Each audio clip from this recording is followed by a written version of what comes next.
Welcome back to the Sassy Successionist, where we dive into the fascinating and sometimes messy world of wealth transfers and family succession planning. I'm your host, Uyai, and today we're going to explore a case of succession gone wrong. Now, picture this: a 400-year-old ancestral estate worth £85 million, a young earl who expected to inherit it, and parents who had, well, some very different ideas. What could possibly go wrong? Grab your tea, Earl Grey naturally, and settle in for today's sassy story. Let's set the scene. Ragley Hall in Warwickshire is the ancestral seat of the Seymour family. We're talking about 400 years of history, a magnificent estate, and a family name that goes back to the Tudor times. Yes, that's right, the same Seymour family that's connected to Jane Seymour, Henry VIII's third wife. The current Marquess is Harry Seymour, the ninth Marquess of Hertford. His eldest son and heir is William Seymour, the Earl of Yarmouth, who's currently 32 years old. Now, in aristocratic families, there's often an expectation that the heir will eventually take over the family estate. The question is usually not if, but when. And that when is precisely what's at the heart of this family dispute that has now spilled into London's High Court. According to court documents, William, the Earl of Yarmouth, had expected to take over Ragley Hall when he turned 30. His grandfather had handed over the estate to his father when his father was 33, so perhaps this was not an unreasonable expectation. But here's where it gets interesting. The relationship between William and his parents apparently deteriorated sharply around the time of his marriage. The court heard that the breaking point came when William asked his father to confirm that he would hand over Ragley Hall to him when he turned 30. Instead of getting the confirmation he expected, William received what must have been a shocking email from his mama. You guys, the tea here is something else. Let me read you exactly what she wrote because it really captures the essence of this dispute. As you know, darling, there are no funds available for supporting two generations at the same time, and you should prepare for that. There are no obligations as to when or what is handed over. Ragley was passed to your father when he was 33 because your grandfather, then 61, saw fit. Nowadays, retirement happens later and people live longer. Our concern is that you don't seem to be taking it all in, as if you were somehow expecting Ragley to fit within your needs. End quote. Ouch. Now, talk about a reality check. Oof. Now, let's step back here and look at the backstory. As with any dispute between people and families, we hear different perspectives on what could have caused the relationship to break down. William's parents say he behaved in a vindictive manner, sending inflammatory emails to his mother, and then even questioning his father's mental capacity, which caused enormous upset and anger. And honestly, I totally get it. What parent would be happy to get these emails from their own child after raising a kid for almost 2 decades, and then the child questions if you are sane? How would that not be upsetting? And then I literally hollered when I read this part. The parents' lawyer noted that William had attended an agricultural college, but then dropped out after a year, and I quote, has not since obtained any professional or other qualifications, end quote. Reading between the lines, it seems they may have had concerns about his readiness to take over such a significant estate. On the other hand, William claims he was blindsided by his parents' apparent sudden reversal regarding his succession. He says this shock upended his life and that he needed professional help and counseling to deal with the trauma as a consequence. That is a lot to take in. But wait, as you can imagine, there's more. The dispute isn't just between William and his parents. His 3 siblings are apparently backing their parents in this conflict, and it gets even messier. William and his wife say they were kicked out of their cottage home on the Ragley estate with just a few days' notice. They also say there have been clashes with trustees over releasing money for their 2 children's private school fees. This isn't just a family squabble over dinner now. It's a full-blown legal battle involving family trusts, the external trustees, and of course, allegations of bias between the 2 parties. Now that we have all the tea, let's take a step back and think about what we can learn from this situation. Because whether you're managing a historic estate worth £85 billion or planning for a much more modest wealth transfer, there are some valuable lessons here. First, let's talk about communication. It seems like there was a fundamental disconnect between what William expected and what his parents intended. Clear communication about succession is absolutely critical, especially when there might be assumptions based on family traditions or precedents. For example, we don't know if historically on this estate that, the estate was usually transferred to the next generation when they were 30 or in their 30s at some point. The email from William's mother suggests that she and her husband had a different timing in mind for the estate transfer than William did. But was this ever clearly communicated before the relationship deteriorated? Did they have open conversations about their expectations and their plans? We don't know. Second, this case highlights the importance of managing expectations. William apparently grew up expecting to take over Ragley Hall at a relatively young age, similar to what happened with his father, who was 31, inherited from his grandfather, who was 61. But times change, circumstances change, and what worked for one generation may not work for the next. His mother's email actually touches on something very relevant when she says, people live longer nowadays.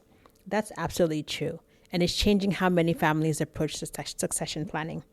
The previous generation may not be ready to step aside in their early 60s if they're healthy, active, and expect to live into their 80s or 90s.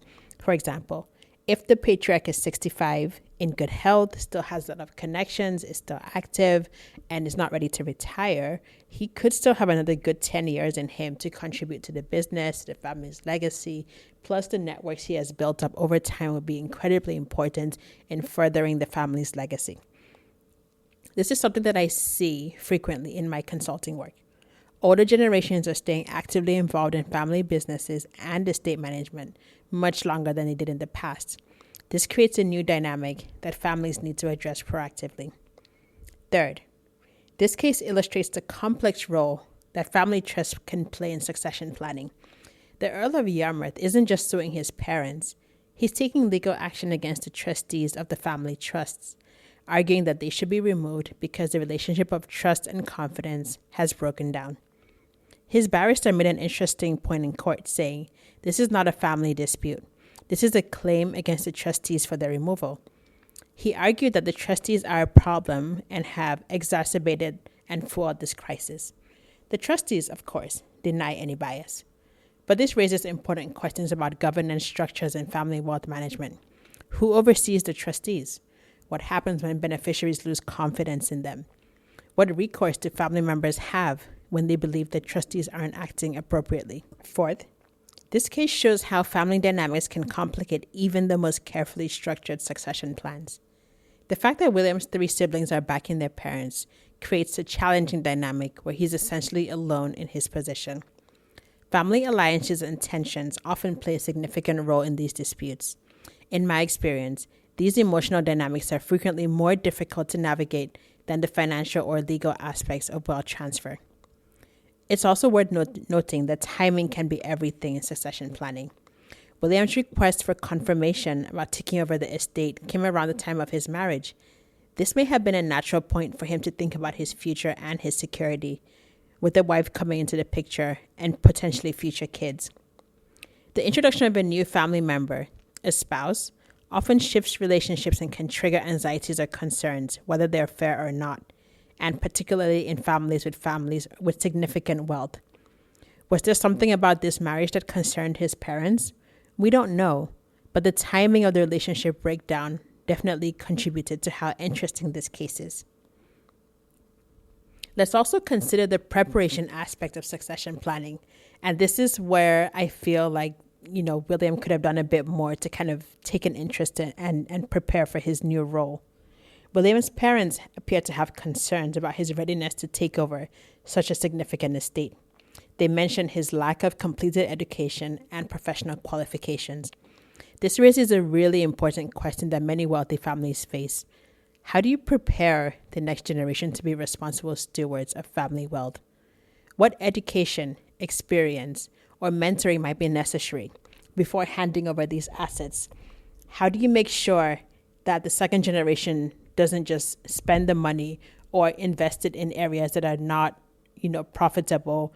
And how do you make sure that the legacy continues to last past the third generation?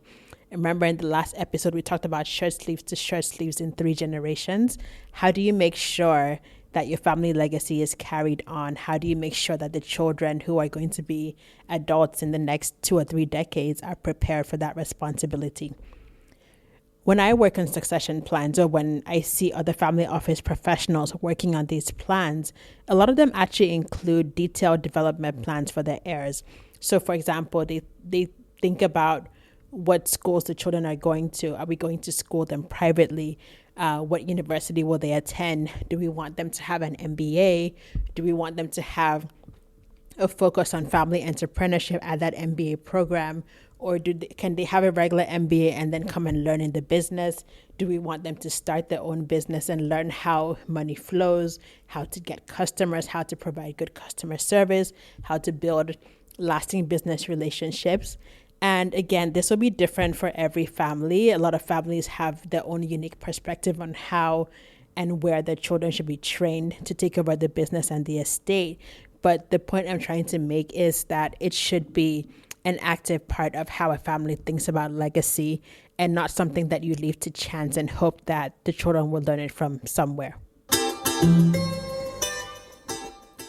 Now, you might be wondering how this saga at Ragley will end. Well, we don't know yet.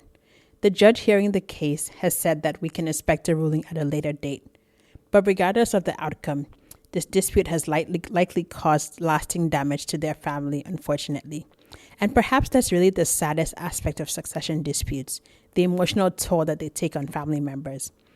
William has described needing professional help and counseling to deal with the trauma of having his expectations dashed. His parents have experienced extremely enormous upset and anger over his emails, especially the ones questioning his father's sanity. And now, private family matters are being aired in a public courtroom for everyone to see. Keep in mind that these families are usually, they value their privacy a lot. And, one of the most unfortunate things is having their names dragged through the news and the court system. Some of this might have been avoided with clearer communication. However, this involves humans, and life is inherently messy. Despite our best efforts, relationships can and often do break down. So what practical advice can we take from this story? First, don't assume. Even if there's a family precedent or tradition, make sure expectations about succession timing and conditions are discussed and documented. Second, consider creating a formal governance structure that includes regular family meetings, clear decision-making, and dispute resolution. These structures can help address conflicts before they escalate into a legal battle. Third, be mindful of the preparation needed for successful wealth transfer. This includes not just financial education. This includes not just, a regular college degree, but also developing the judgment and values and skills necessary to manage these assets responsibly. For example, if there's a family lawyer or, a family wealth manager that has been instrumental to the patriarch of the family as he grows and develops the business, is that relationship being shared with the next generation? And you have to think of this across all the different indices for taxes, for wealth management, for legal issues. And are those relationships being passed down, and are the next generation being taught how to deal with those issues or how to find the right professionals to help them with those issues? Fourth, remember that succession planning isn't just about passing on assets. It's about preserving family relationships and values. The best succession plans balance financial considerations with emotional and relationship ones. And finally, recognize that external factors may necessitate adjustments. As William's mother pointed out, people really are living longer now. Economic conditions change, tax laws change, family circumstances shift. A good succession plan really needs to be a living document while still providing clarity for the family. As we wrap up today's episode, here's how I would usually help families reduce the chances of these kinds of disputes. I'm really bullish on living succession plans that address both the financial and emotional aspects of wealth transfer.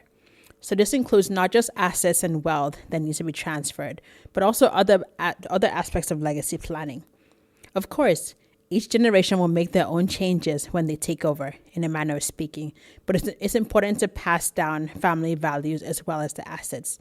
For those of you who are Christians, you remember that the Old Testament patriarchs often blessed their children financially, and then they will also state that they wanted their children to carry on their relationships with the Lord and how to live out their values as well. So, whether you're managing a multi-generational family business or passing down a few $100s, you can still learn these principles and apply them to your own situation. I work with families at various stages of the succession planning process, from those just beginning to consider these issues to those already experiencing conflict who need mediation. If you're at all interested in this, you can reach out to me using the show notes or via the links below this episode. That's all for this episode of the Sassy Successionist. Don't forget to subscribe so you don't miss our future case studies. Until then, remember, good succession planning isn't just about passing on wealth. It's about preserving the family relationships that make wealth meaningful. See you in the next episode, and thank you for listening.